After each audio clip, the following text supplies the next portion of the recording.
السلام علیکم ورحمۃ اللہ وبرکاتہ۔ الحمد للہ رب العالمین، الصلاة والسلام علی سید الانبیاء وخاتم المرسلین وعلی آلہ وصحبہ ومن تبعہم بإحسان الی یوم الدین، اما بعد فاعوذ باللہ من الشیطان الرجیم، بسم اللہ الرحمن الرحیم۔ ان المتقین فی جنات وعیون آخذین ما آتاہم ربہم انہم کانوا قبل ذلک محسنین کانوا قلیلا من اللیل ما یہجعون وبالاسحار ہم یستغفرون وفی اموالہم حق للسائل والمحروم۔ وعن عثمان قال قال رسول اللہ صلی اللہ علیہ وسلم: من صلى العشاء في جماعة فكأنما قام نصف الليل ومن صلى الصبح في جماعة فكأنما صلى الليل كلها، أو كما قال عليه الصلاة والتسليمات۔ صدق الله وصدق رسوله النبي الكريم۔ سبحان ربك رب العزة عما يصفون وسلام على المرسلين والحمد لله رب العالمين۔ درود پاک پڑھ لیجئے۔ اللہم صلی علی محمد وعلی آل محمد کما صلیت علی ابراہیم وعلی آل ابراہیم انکا حمید مجید۔ اللہم بارک علی محمد وعلی آل محمد کما بارکت علی ابراہیم وعلی آل ابراہیم انکا حمید مجید۔ محترم بزرگوں اور عزیز بھائیوں، آج شعبان المعظم کی 10 تاریخ ہے اور آنے والے کچھ دنوں کے بعد نصف شعبان کی رات ہے، جسے شب برات بھی کہا جاتا ہے۔ آج کی گفتگو شب برات کی حقیقت پر ہوگی۔ سامعین محترم، اس رات کے بارے میں لوگ 2 انتہاؤں پر چلے گئے ہیں۔ ایک طبقہ وہ ہے جو اسے اہل تشیع کی ایجاد قرار دیتے ہوئے سرے سے اس کی نفی کر رہا ہے۔ ان کی دلیل یہ ہے کہ ملا باقر مجلسی، جو شیعوں کے ہاں ایک معتبر شخصیت ہیں، ان کی کتاب حق الیقین میں یہ بات درج ہے کہ اس 15ویں شعبان کی رات کو امام منتظر، وہ امام جن کا شیعہ برادری انتظار کر رہی ہے، جسے وہ اپنے خیال میں امام مہدی کہتے ہیں، وہ اس رات تشریف لائیں گے۔ چنانچہ آپ ہر سال دیکھتے ہیں کہ اخباروں میں اشتہار تک دیے جاتے ہیں اور یہ لوگ ان کی آمد کے لیے دعائیں کرتے ہیں، اجتماعات کرتے ہیں اور دریاؤں کے کنارے جا کر خاص طور پر ان کے ظاہر ہونے کے لیے التجائیں اور دعائیں کرتے ہیں۔ جبکہ دوسری طرف سادہ لو مسلمانوں کا ایک طبقہ اس رات کو اجتماعی شب بیداری اور ٹولیاں بنا کر قبرستان جانے، مسجدوں کے باہر چراغاں کرنے، آتش بازی، حلوہ خوری وغیرہ مختلف قسم کے نوافل باجماعت ادا کرنے کی رات قرار دیتے ہیں۔ یہ دونوں طبقات راہ اعتدال سے ہٹے ہوئے ہیں۔ محترم سامعین، ایک بات یہ سمجھ لینی چاہیے کہ راتوں کے بارے میں ایک بات تمام حضرات اپنے ذہن میں رکھیے اور پیش نظر رکھیے کہ ہر شب شب قدر است، ہر شب شب قدر است گر قدر بدانی۔ یعنی اگر تو رات کی قدر کرنے والا بن جائے تو تیرے لیے ہر رات قرب ربانی میں شب قدر کی طرح ہے۔ راتوں کے بارے میں ہمارے ذہن میں یہ بات ہونی چاہیے کہ ہر رات انفرادی طور پر اکیلے اللہ کے قرب کے حصول کے لیے، اللہ کے قرب کا حصول کا بہت بڑا ذریعہ ہے۔ قرآن کریم میں اللہ فرماتے ہیں: کانوا قلیلا من اللیل ما یہجعون۔ اللہ فرماتے ہیں جو اہل تقوی ہیں، جو صاحبان ایمان ہیں، وہ رات کو بہت کم وقت بستروں میں لیٹتے ہیں۔ وَبِالْأَسْحَارِ هُمْ يَسْتَغْفِرُونَ، خاص طور پر سحری کے وقت میں وہ اللہ سے مغفرت طلب کرتے ہیں، اللہ سے بخشش مانگتے ہیں۔ نبی اکرم صلی اللہ علیہ وسلم نے تہجد کی نماز کو اللہ کے قرب کا بہت بڑا ذریعہ قرار دیا ہے، اس لیے کہ باقی 5 نمازوں میں مؤذن صاحب اذان دے کے پکارتے ہیں کہ حی علی الصلاۃ حی علی الفلاح، آؤ ایمان والو نماز پڑھنے کے لیے، اس لیے کہ کامیابی نماز پڑھنے کے اندر ہے۔ لیکن تہجد کی نماز وہ نماز ہے جس کے لیے اذان اللہ رب العزت کائنات کا خالق و مالک خود دیتا ہے، اللہ خود بلاتا ہے اپنے بندے کو۔ کیا کہتا ہے؟ اللہ کہتا ہے الا من مستغرق مستغفر، ہے کوئی ایمان والا مجھ سے بخشش طلب کرے، فاغفر لہ، میں اس کو بخش دوں، میں اس کو معاف کر دوں۔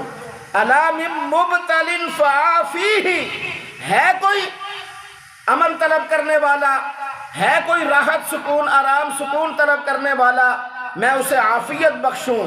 الا من مسترزق فارزق لہ، ہے کوئی رزق مانگنے والا، میں اسے بے بہا رزق عطا فرماؤں۔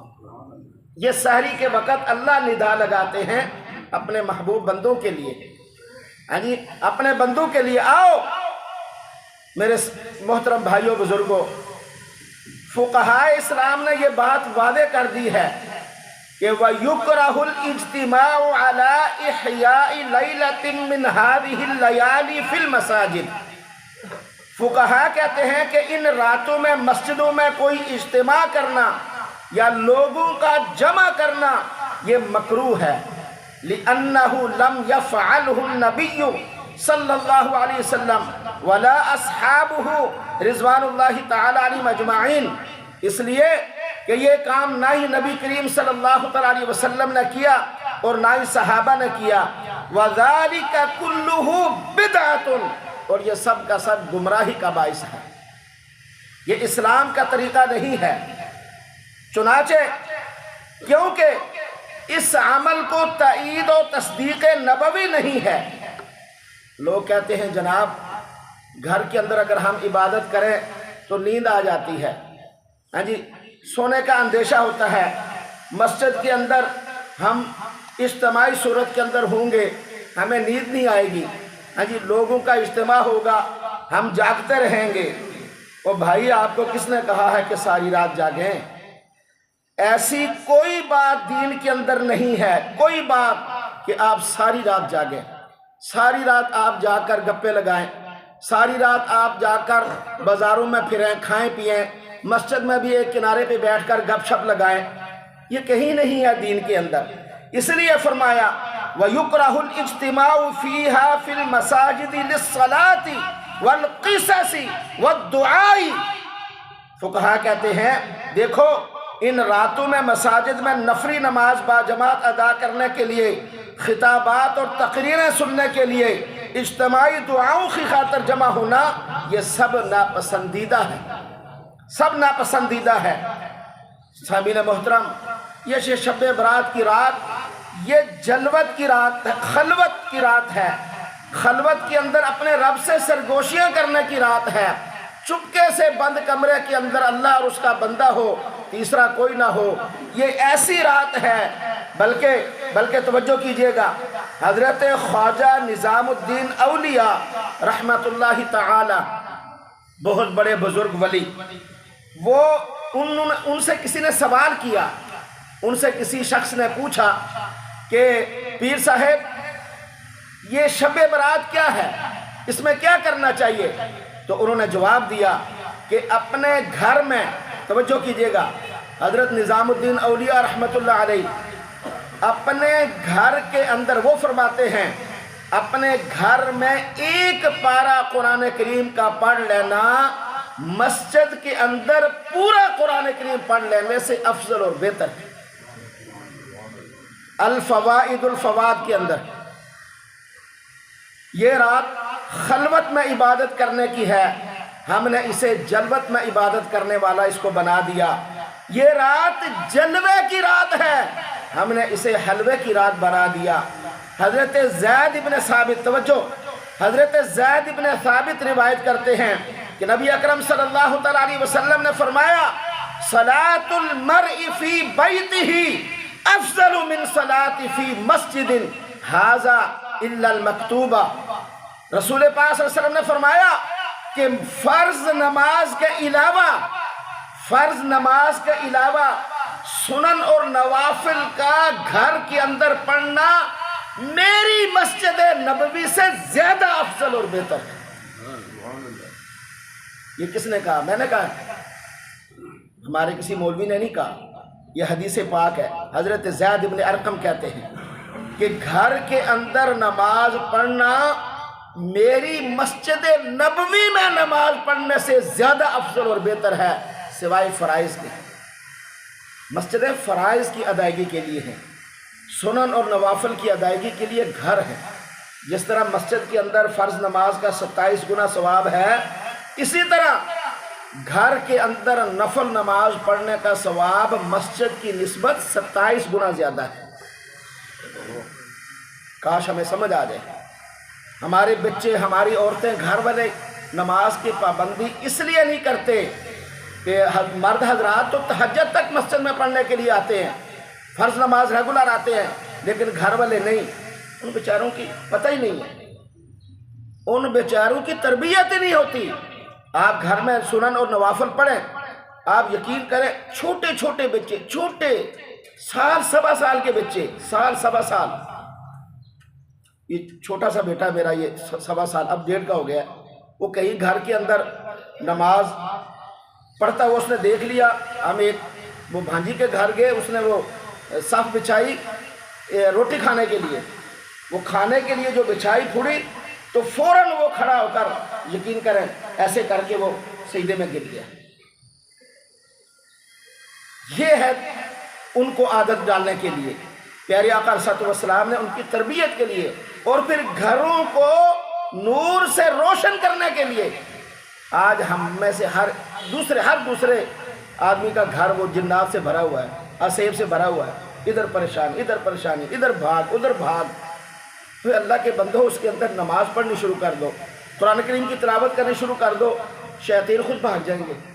وہ تو خالی گھر دیکھ کے آتے ہیں جہاں اللہ کا قرآن اور نماز نہ پڑھی جا رہی ہو، تو پھر شیاطین نہیں آنا ہے نا۔ رحمت کے فرشتے تو تب آئیں گے جب وہاں رحمت کے معاملات ہوں گے۔ اسی طرح میرے بھائیوں، فرمایا گھر میں زیادہ افضل ہے، اس لیے گھر کو نفلی نمازوں کا مرکز بنائیے، جتنی پڑھی جائے۔ محترم سامعین، شب برات کے لفظ پر بعض لوگوں کو تو یہ اعتراض ہے کہ یہ تو فارسی کا لفظ ہے، حالانکہ علامہ قرطبی جن کا انتقال 676 ہجری میں ہوا، انہوں نے قرآن کی تفسیر لکھی احکام القرآن، جسے تفسیر قرطبی بھی کہتے ہیں۔ امام رازی جن کا انتقال 606 ہجری میں ہوا، انہوں نے قرآن کریم کی تفسیر لکھی انوار التنزیل اور اسرار التعویل۔ یہ 7ویں صدی ہجری کے علماء۔ اسی طریقے سے تفسیر ابن کبیر لکھی گئی علامہ بیضاوی رحمہ اللہ کی، جن کا انتقال 685 ہجری میں ہوا، انہوں نے یہ تفسیر لکھی انوار التنزیل، اسرار التعویل، اور بھی بہت ساری۔ ان سب تفسیروں کے اندر اس رات کا نام شب براءت یعنی لیلۃ البراءت لکھا ہے، جبکہ علامہ سیوطی رحمہ اللہ نے فیض القدیر میں اس رات کے 4 نام ذکر فرمائے ہیں: لیلۃ المبارکہ، لیلۃ البراءہ، لیلۃ السک، لیلۃ الرحمہ۔ اور امام غزالی رحمہ اللہ نے 2 نام اور اضافہ کیا: لیلۃ المغفرہ اور لیلۃ العتق۔ اور میرے محترم بھائیوں بزرگوں، میں نے آپ کے ابتدا میں بتایا کہ 2 طبقات اس کی انتہاؤں پر ہیں، لیکن ہم نے اس کے درمیان میں رہنا ہے۔ اہدنا الصراط المستقیم، درمیانہ، وَأَنَّ هَذَا صِرَاطِي مُسْتَقِيمًا فَاتَّبِعُوهُ۔ نہ ہی محبت اور غلو کے اندر انتہا پہ جانا ہے، نہ ہی نفرت اور نفی اور مخالفت کے اندر انتہا میں جانا ہے، بلکہ درمیان میں رہنا ہے۔ اور درمیان میں رہتے ہوئے اس رات کو اپنی انفرادی خلوت کے اندر عبادت کا محور و مرکز بناتے ہوئے اللہ سے اپنی اور اپنے خاندان اور ملک کے لیے دعا کر کے اللہ کو راضی کرنا ہے، یہ ہے اصل طریقہ۔ اسی طرح میرے بھائیوں آپ دیکھیے 17 احادیث محدثین نے ذکر فرمائی ہے اس رات کے بارے میں، جن صحابہ سے مروی ہے ان میں سیدنا صدیق اکبر، حضرت عائشہ صدیقہ، حضرت ابو موسیٰ اشعری، حضرت معاذ بن جبل، حضرت عبداللہ بن عمرو بن عاص، حضرت ابو ہریرہ، حضرت عوف بن مالک، حضرت ثعلبہ، حضرت کثیر بن مرہ، حضرت عثمان بن العاص، حضرت عطا بن یسار، حضرت عثمان بن محمد بن مغیرہ، حضرت عبداللہ بن عمر رضوان اللہ تعالی علیہم اجمعین، یہ صحابی ہیں جن سے اس رات کی فضیلت کے بارے میں احادیث مروی ہے۔ تو نہ اس کی بالکل نفی ہے، نہ اس میں بالکل غلو ہے، بلکہ درمیان میں رہتے ہوئے میرے بھائیوں اپنے اللہ سے راضی، اپنے اللہ کو راضی کرنا ہے، اپنے اللہ کو خوش کرنا ہے، نہ کہ لوگوں کو دکھانا ہے۔ اسی طرح میرے بھائیوں اللہ کے ہاں یہ راتیں بات سمجھنے والی سمجھیے گا، اصل میں ہم بات کو سمجھتے نہیں ہیں، مخالفت پہ فوراً اتر آتے ہیں۔ بات سمجھنے والی ہے ان راتوں کے بارے میں، وہ کیا ہے کہ یہ راتیں عام معافی کا اعلان کرتی ہیں، عام معافی کا۔ اللہ تعالیٰ اس رات صاحب ایمان کی بخشش فرماتے ہیں اور کافروں کو مہلت دیتے ہیں۔ اللہ کہتے ہیں اے کافر توبہ کر کے اللہ کی طرف رجوع کر لے اور ایمان والا بن جا، لیکن فرمایا اے ایمان والو اگر تم سے کوئی گناہ سرزد ہو جائے، صغیرہ کبیرہ کوئی بھی، تو اللہ سے اس رات معافی مانگ کر پاک صاف ہو جا۔ حقوق العباد معاف نہیں ہے، حقوق العباد معاف نہیں ہے، یہ بات ذہن میں رکھیے۔ لیکن اس رات جن چیزوں کا خیال اور دھیان رکھنا از حد ضروری ہے ان کی طرف بھی آپ توجہ کیجیے۔ وہ کون سی باتیں ہیں؟ یہ رات عام معافی کا اعلان اللہ فرماتے ہیں اپنے بندوں کے لیے، اس کے باوجود چند ایسے بدبخت لوگ ہوتے ہیں جن کی اس رات بھی بخشش نہیں ہوتی ان کے برے اعمال کی وجہ سے۔ کاش ہم یہ سمجھ لیں، ہمارے مولوی لوگوں کو یہ بتا دیں، سوائے کہ بریانی کی دیگوں اور حلوے کی پراتوں اور پوریوں اور یہ پٹاخے اور شرلیوں ان چیزوں کی طرف لوگوں کو لے جانے کے بجائے وہ برے عمل سے لوگوں کو منع کرنے کی کوشش کریں یا ان کو بتائیں ان سے رک جائیں جن عملوں کی وجہ سے اس رات بھی اللہ کے ہاں سے بخشش نہیں ہوتی، رسول پاک صلی اللہ علیہ وسلم کے فرمان کے مطابق، اپنی طرف سے نہیں۔ چنانچہ رسول اللہ صلی اللہ علیہ وسلم نے چند ایسے لوگوں کی نشاندہی فرمائی کہ جو اس رات بھی اللہ کی رحمت خاصہ سے محروم رہتے ہیں۔ ان میں سے کون ہیں؟ نمبر 1، آپ صلی اللہ علیہ وسلم نے فرمایا کہ اس رات باوجود ساری رات عبادت کرنے کے اللہ کے ساتھ شرک کرنے والے شخص کی بخشش نہیں ہوتی، وہ رحمت خاصہ سے محروم رہتا ہے۔ اللہ کی ذات میں کسی کو شریک ماننا، اللہ کی صفات میں کسی کو شریک ماننا، اللہ کی قدرت میں، اللہ کے اقتدار میں، اللہ کے اختیار میں، اس کے علم میں کسی اور کو اس کا سانجی سمجھنا، یہ شرک ہے۔ اسی طرح شرک فی العبادت اور شرک فی الطاعت کے حوالے سے شرک سے بچنا یہ بہت ضروری ہے، ورنہ اس رات بھی اس کی بخشش نہیں ہوگی۔ اور یہ ایک مستقل موضوع ہے، بارہا بتایا جا چکا کہ اللہ کی ذات اور صفات میں اس کی مخلوق میں سے کسی کو لا کھڑا کرنا یہ شرک کہلاتا ہے۔ اللہ جن صفات کا متصف ہے، جو خاص اس کی صفات ہیں، اس میں اس کی مخلوق سانجی نہیں ہے، وہ اکیلا وحدہ لا شریک ہے۔ نمبر دو وَلَا إِلَى مُشَاحِنٍ، آقا کریم صلی اللہ علیہ وسلم نے فرمایا دوسرا وہ شخص جس کے دل کے اندر دوسرے مسلمانوں کے لیے کینہ اور بغض ہو، یہ شخص بھی نہیں بخشا جائے گا۔ وَيُؤَخَّرُ أَهْلُ الْحَقْدِ كَمَا هُمْ، اللہ کی طرف سے اعلان ہوتا ہے کہ جن کے سینوں میں بغض اور کینہ ہے اور یہ عام ہے اور اس کا اظہار حسد کی صورت میں بھی ہوتا ہے، یہ محروم رہتا ہے اللہ کی رحمت سے۔ ایسا جس کے دوسروں کا کینہ بغض ہو اور وہ حسد کرتا ہو، یہ عام رہتا ہے۔ حضور علیہ الصلوۃ والسلام کا فرمان عالی شان ہے، کن عالما، یا تو خود صاحب علم بن جا، کن عالما، یا خود صاحب علم بن جا، او متعلما، یا سیکھنے والا بن جا، او مستمعا، یا کم از کم کسی عالم بزرگ نیک آدمی کی بات کو سننے والا بن جا، او محبن، یا ان سے محبت کرنے والا، انس کرنے والا، پیار کرنے والا بن جا، ولا تکن خامسا فتہلکا، خبردار پانچواں نہ بننا، اگر تو پانچواں بنے گا تو ہلاک ہو جائے گا۔ میرے بھائیوں، وہ پانچواں کیا ہے؟ وہ ہے ان کا بغض سینے میں پالنا، علماء کا، حفاظ کا، دوسرے بزرگوں کا، جو لوگوں کو اللہ کی طرف بلاتے ہیں، جو اللہ کی محبت لوگوں کے دلوں میں پیدا کرتے ہیں، ان کے بارے میں فرمایا کہ پانچواں نہ بننا ورنہ ہلاک ہو جاؤ گے، تباہ و برباد ہو جاؤ گے۔ نمبر چار وہ عورت جو بدکاری کرتی ہے، بدکار عورت جو اپنے جسم کو بیچ کر کمائی کرنے والی ہے یا جسم کے ذریعے سے کمائی کرنے والی ہے۔ یعنی ایک تو وہ نا جو جسم بیچتی ہیں، ہاں جی، وہ زنا کرواتی ہیں پیسے لے کر، ایک وہ عورتیں جو اپنے جسم سے، جیسے یہ ایڈورٹائزنگ ہوتی ہے عورتوں کی، یہ دونوں اس زمرے میں آتی ہیں، اس عورت کی مغفرت بھی اس رات نہیں ہوتی۔ نمبر 5 رشتہ داروں سے قطع تعلق کرنے والا، قطع رحمی کرنے والا، وہ بھی اس رات نہیں بخشا جاتا۔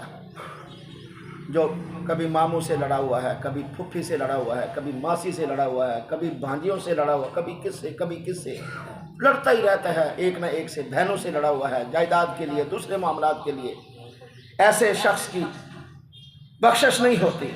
اور میرے بھائیوں، صلہ رحمی کرنے والا، یہ رحم کے جو رشتے ہیں، ان کا لحاظ اور پاس رکھنے والا، اللہ اسے نقد جزا دنیا کے اندر دیتے ہیں، نقد انعام۔ وہ کیا ہے؟ اللہ کے حبیب صلی اللہ علیہ وسلم نے فرمایا، من سرہ ان یبسط لہ فی رزقہ او ینشا لہ فی اثرہ فلیصل رحمہ۔ جو شخص یہ چاہتا ہے کہ اس کی زندگی آسان ہو جائے، اس کی زندگی سکون والی ہو جائے، اس کی زندگی کے اندر اطمینان آ جائے، اس شخص کو چاہیے، اور دوسرا اس کے رزق میں اضافہ ہو، رزق میں فراوانی ہو، تو وہ صلہ رحمی کرے، زندگی پرسکون ہو جائے گی، زندگی پرسکون۔ اب اس موقع پر چونکہ ہم نے ایک دور کے اندر آنا تھا نا، تو آقا کریم صلی اللہ علیہ وسلم جانتے تھے کہ ایک دور ایسا آئے گا کہ جہاں لوگ قطع رحمی کرنے کے باوجود اس کو صحیح ثابت کرنے کے لیے دلائل دیں گے۔ تو صحابہ اکرام علیہم رضوان نے پوچھا، یا رسول اللہ صلی اللہ علیہ وسلم، کیا صلہ رحمی اس چیز کا نام ہے کہ جو حسن سلوک کرے اس کے ساتھ حسن سلوک سے پیش آئے؟ تو آقا کریم صلی اللہ علیہ وسلم نے فرمایا، اگر وہ تمہارے ساتھ بد سلوکی کرے تب بھی تم نے حسن سلوک سے پیش آنا ہے، یہ صلہ رحمی ہے، یہ ہے صلہ رحمی۔ اگر وہ برائی کرنا بھی چاہیں تو تم پھر بھی ان کے ساتھ اچھائی کرو۔ نمبر 6 اللہ کے حبیب صلی اللہ علیہ وسلم فرماتے ہیں کہ غرور اور تکبر کی وجہ سے اپنی شلوار یا تہبند کو ٹخنوں سے نیچے گرانے والا، یہ بھی اس رات اللہ کی رحمت سے محروم رہتا ہے۔ بلکہ اللہ کے حبیب نے فرمایا کہ قیامت کے دن ایسے شخص سے اللہ نظر رحمت سے توجہ ہی نہیں کریں گے اس کی طرف، اس لیے اپنی شلواروں کو ٹخنے سے اونچا رکھا کریں۔ آگے فرمایا نمبر 7 ماں باپ کا نافرمان، ماں باپ اگر کافر ہوں تب بھی ان سے حسن سلوک سے پیش آنے کا حکم ہے، ان کا نافرمان اس رات نہیں بخشا جائے گا۔ نمبر 8 شراب پینے کا عادی، جو مسلسل شراب پیتا چلا جائے، کبھی نہ چھوڑے، اس کی بھی اس رات بخشش نہیں ہوگی۔ نمبر 9 رشوت لینے والا یا ظالمانہ ٹیکس وصول کرنے والا، رشوت لینے والا یا ظالمانہ ٹیکس وصول کرنے والا، وہ بھی اس رات اللہ کی رحمت سے محروم ہوگا۔ اور آج کل تو دیکھ لیں پاکستان کی جو اشرافیہ ہے، یہ تو اس کا کیا حال ہوگا کہ انہوں نے جو ظالمانہ ٹیکس کے ذریعے سے لوگوں کو زمین کی تہوں میں دبا دیا ہے، تہوں کے اندر۔ یہ ظالمانہ ٹیکس وصول کرنے والے اس رات بھی اللہ کی رحمت سے محروم ہوں گے۔ اور اصل تو اللہ کی رحمت ہے، جسے اللہ کی رحمت ڈھانپ لے وہی کامیاب ہے، دوسرا کامیاب نہیں ہے۔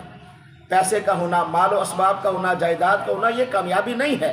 اگر یہ کامیابی ہوتی تو اللہ اپنے محبوب کریم رؤوف الرحیم صلی اللہ علیہ وسلم کو دنیا بھر کے سونے کے ڈھیر لگا دیتا۔ اور اللہ نے آفر بھی کی تھی، اے محبوب کریم آپ کہیں تو پہاڑوں کو سونے کا بنا دے،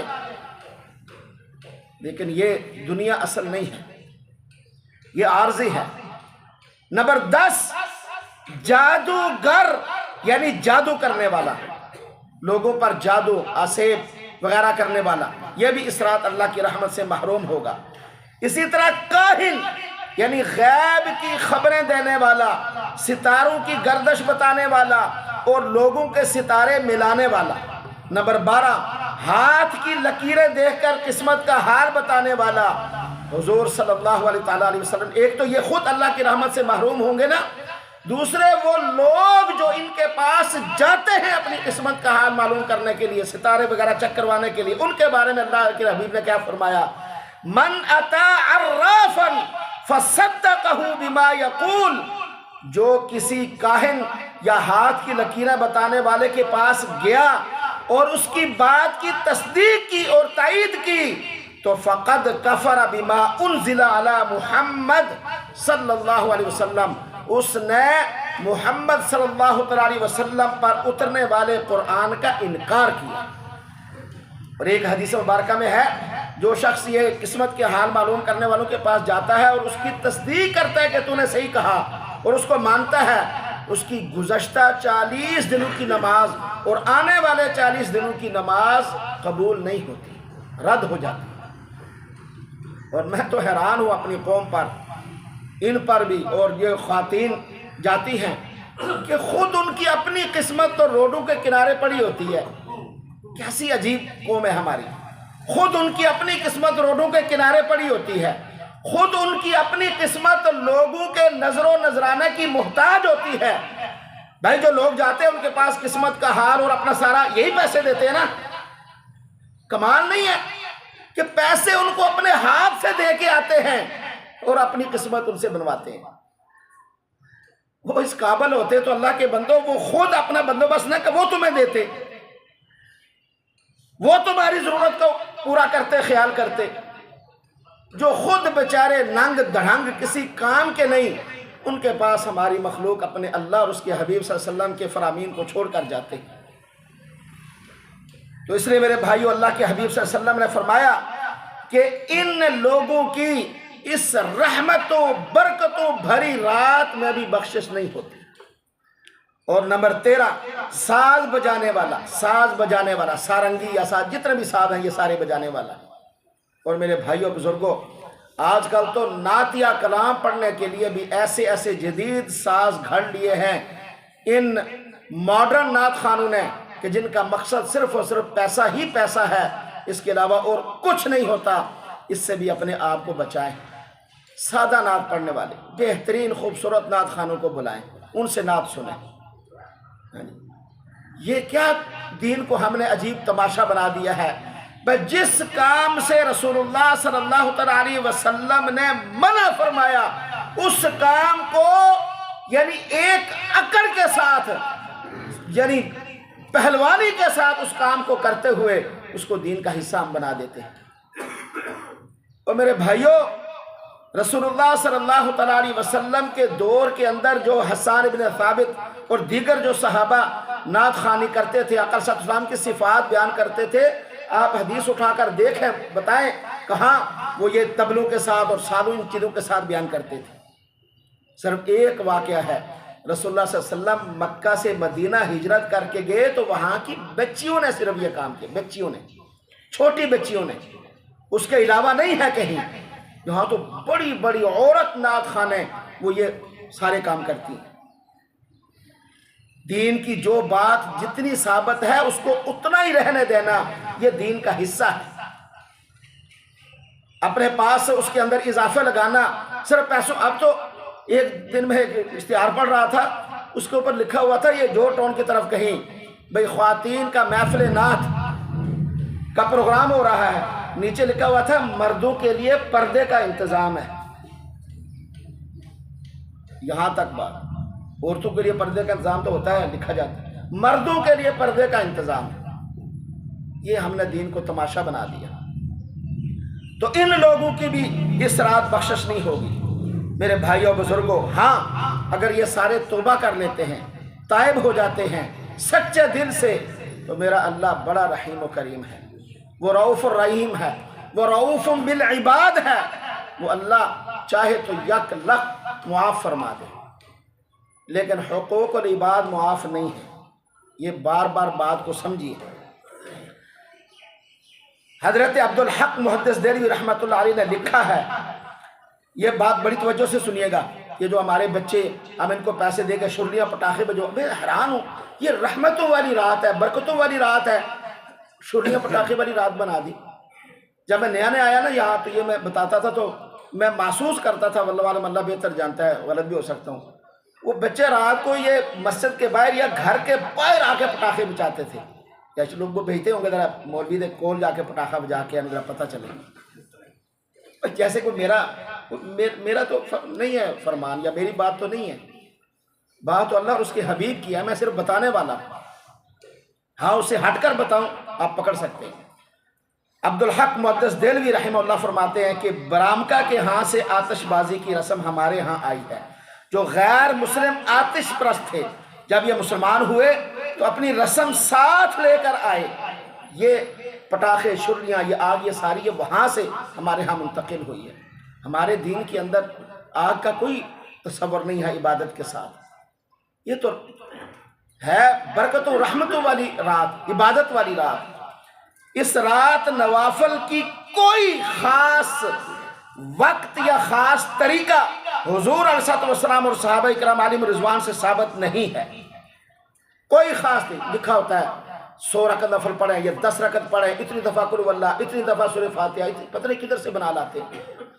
حدیث کا ریفرنس ہو ہم دل و جان سے اس کو قبول کریں گے، صحابہ کا عمل ہو دل و جان سے قبول کریں گے، سچے سچے اولیاء اللہ کا یہ عمل ہو سچے دل سے اس کو قبول کریں گے۔ جیسے اپنے پاس سے بنائے ہوئے لوگوں کو انفرادی عبادت کریں، گھر کے اندر صلاۃ و تسبیح پڑھیں، آقا صلی اللہ علیہ وسلم نے اس کی فضیلت بیان فرمائی ہے، نماز تسبیح پڑھیں، نوافل پڑھیں، قرآن پڑھیں۔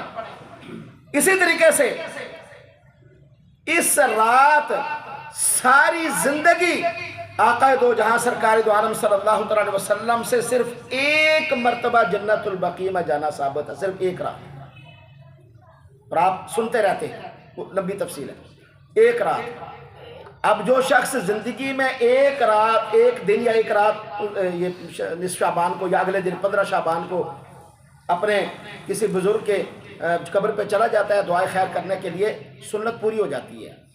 ہر سال ٹولیوں کی صورت میں جانا یہ دین کا حصہ نہیں ہے، یہ بھی ہم نے اپنی پاس سے بنا لی، اور یہ بھی ذہن میں رکھیں۔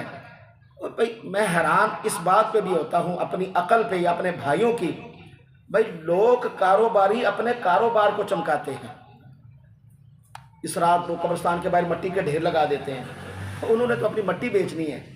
شریعت میں حکم نہیں ہے کہ اس دن یا اس رات آپ اپنے بڑوں کی قبروں کے اندر جا کے مٹی ڈالیں، وہ تو کبھی بھی آپ کر سکتے ہیں۔ دیکھیں قبر گرنے لگی ہے، وہاں جا کر مٹی سے اس کو سیدھا پدرا کر دیں، اچھا کر دیں، نہ بھی کریں کوئی حرج کی بات نہیں ہے، وہ تو جگہ ہی عبرت کی ہے، وہ کوٹھیاں بنانے کی جگہ تھوڑی ہے، ہم نے تو اس کو کوٹھی سے بھی بہترین بنا دیا ہے، عبرت کا نام ہی نہ رہے۔ کچی قبر اسی طرح یہ عبرت کی جا ہے، وہاں پتہ چلتا ہے کہ یہاں آنے کے بعد کیا حالت ہوتی ہے۔ لوگوں نے اپنے کاروبار چلانے کے لیے باہر ڈھیر لگائے ہوتے ہیں، لوگ شروع ہو جاتے ہیں، پھولوں کی ریڑیاں لگی، انہوں نے اپنے پھول بیچنے ہیں، دیہڑی لگانی ہے۔ اور میرے بھائیوں، اپنا ایمان جو زندگی میں کما کر ساتھ لے کر گئے ہو، اس ایمان کی وجہ سے جنت کے اندر سے خوشبو آئے گی، اگر جنت اپنے لیے کمائی ہوگی، یہ گلاب کے پھول اس خوشبو کے مقابلے میں کیا معنی رکھتے ہیں؟ اور اگر خدا نہ خواستہ اس کا برعکس ہے تو یہ گلاب کیا کام کریں گے؟ یہ کیا کام کریں گے بتائیں مجھے؟ یعنی کچھ یہی پیسے جو مٹی اور گلاب پہ لگاتے ہو، کسی غریب کی جھونپڑی میں جا کر 2-4 مانگ کر راشن دے دو، ایک ایک لقمے پہ آپ کی مرحوم ان کے لیے دعائیں مغفرت کریں گے اور اب وہ صدقہ جاریہ جاری رہے گا۔ یہ تو پھول بھی سوکھ کر ضائع، مٹی بھی ضائع، کچھ بھی نہیں کام آنا۔ ان غریبوں کے گھروں کو جا کر پھولوں سے ان سے آباد کریں جو آج کل سخت پریشانی کے اندر ہیں، آپ کے مرحومین کے لیے خوشبو کا سبب اور ذریعہ بنے گا۔ اسی طرح لوگوں نے ربیع الاول کے مہینے میں وہ نالین مبارک لگائے ہوتے ہیں۔ کہاں آقا دو جہاں سرکار دو عالم صلی اللہ علیہ وسلم کے نالین مبارک جو ہمارے سر کا تاج، آنکھوں کا سرمہ اور نور ہے۔ اب لوگوں نے فیکٹریاں بنا کر اپنا کاروبار چلانے کے لیے مختلف نقشہ جات کے ساتھ بنائے، کسی کو پتہ ہی نہیں ہے کہ اصل نالین مبارک تھا کیسا۔ اور یہ کوئی نالین ہے جو یہ پلاسٹر کا بنا ہوا، یہ نالین ہے؟ کوئی اپنا سوچتے بھی نہیں ہے، خیال بھی نہیں کرتے کیا تعلق ہے اس کا رسول اکرم صلی اللہ علیہ وسلم کے نالین سے، جو پاک طیب طاہر نالین لگائے ہوتے ہیں ماتھے پہ، سر پہ، سینے پہ۔ کہاں لوگوں نے کاروبار کرنا ہے میرے بھائیوں، انہوں نے فیکٹریاں بنا لی ہیں، اسی مسلمان کی سادگی کا فائدہ اٹھاتے ہوئے مجھے کر رہے ہیں، اور ہمیں علم ہی نہیں ہم کیا کر رہے ہیں۔ اسی طریقے سے میرے بھائیوں، ٹولیوں کی شکل کے اندر ہر سال اس کو لازمی دین کا حصہ سمجھنا، یہ دین کے اندر نہیں ہے۔ اور آخری حدیث بیان کر کے بات ختم کرتا ہوں، اگر آپ اس پر عمل کرنے والے بن جائیں تو اللہ کی قسم ہماری ہر رات شب قدر اور شب برات کی رات ہے، ہر رات اس پر عمل کرنے والے بن جائیں۔ یہ اللہ کے حبیب کا فرمان ہے، میرا نہیں ہے۔ حضرت عثمان ابن عفان رضی اللہ تعالیٰ عنہ روایت کرتے ہیں کہ رسول اللہ صلی اللہ علیہ وسلم نے فرمایا، جس نے نماز عشاء بعد جماعت ادا کی، اللہ تبارک و تعالیٰ اسے آدھی رات نفل پڑھنے کے برابر ثواب عطا فرمائیں گے۔ صرف نماز عشاء بعد جماعت مسجد میں ادا کر لی، آدھی رات نفل میں لکھی جائے گی، چاہے وہ جو مرضی کرتا ہو۔ محبوب کریم کا فرمان ہے۔ اور دوسرا فرمایا کہ جس نے صبح کی نماز بھی با جماعت ادا کر لی تو اسے پوری رات نفلوں کا ثواب ملے گا، گویا کہ وہ ساری رات نفل ادا کرتا رہا، اگرچہ وہ خراٹے ہی مارتا ہوا سویا کیوں نہ رہا۔ اور محدثین نے لکھا ہے، بعض نے کہا کہ آدھی رات عشاء آدھی فجر، بعض نے کہا کہ آدھی عشاء 1 فجر 1.5 رات کا نفل کا ثواب اس کو ملے گا۔ یہ آسانی نہیں ہے ہمارے لیے، بتائیں یہ آسانی نہیں ہے۔ اور یہ آقا کریم صلی اللہ علیہ وسلم کی زبان مبارک کے صدقے سے ہے۔ سارا سال مغرب عشاء، رات شروع ہو جاتی ہے نا مغرب کے ٹائم، مغرب عشاء اور فجر باجماعت نماز ادا کریں، اللہ کی قسم 100% شب برات اور شب قدر وہ نصیب ہوگی، 100%۔ اس لیے کہ جو 365 راتیں یہ کرے گا تو وہ کیسے محروم رہے گا شب قدر سے بھی؟ یہ 3 نمازیں باجماعت ادا کرنے والے بن جائے، تہجد کے لیے اٹھا جائے بہت اچھا ہے، نہیں بھی اٹھا جاتا تو فجر باجماعت نماز ادا کر لیں، وہ تہجد سے زیادہ افضل اور بہتر ہے فرض نماز ہونے کی وجہ سے۔ اگر اٹھا جائے تو سونے پہ سہاگا ہے، بہت ہی اعلیٰ، بہت ہی عمدہ۔ اس لیے میرے بھائیوں، رسول اللہ صلی اللہ علیہ وسلم کی تعلیمات پر عمل کرنے والے بن جائیے، رسول اللہ صلی اللہ علیہ وسلم کے طریقے پر، صحابہ کے بتائے ہوئے راستے پر چلیے۔ اگر اللہ اور اس کے حبیب صلی اللہ علیہ وسلم کے طریقوں کو صحابہ کے بتائے ہوئے طریقوں پر عمل کرنے والے بن جائیں گے تو یقین کریے دنیا میں بھی کامیاب ہیں اور آخرت میں بھی کامیابی یقینی ہے۔ اللہ ہمیں جو کہا سنا اس پر کامل عمل کی توفیق نصیب فرمائے۔ وما علینا الا البلاغ، سنت ادا کر لیجیے۔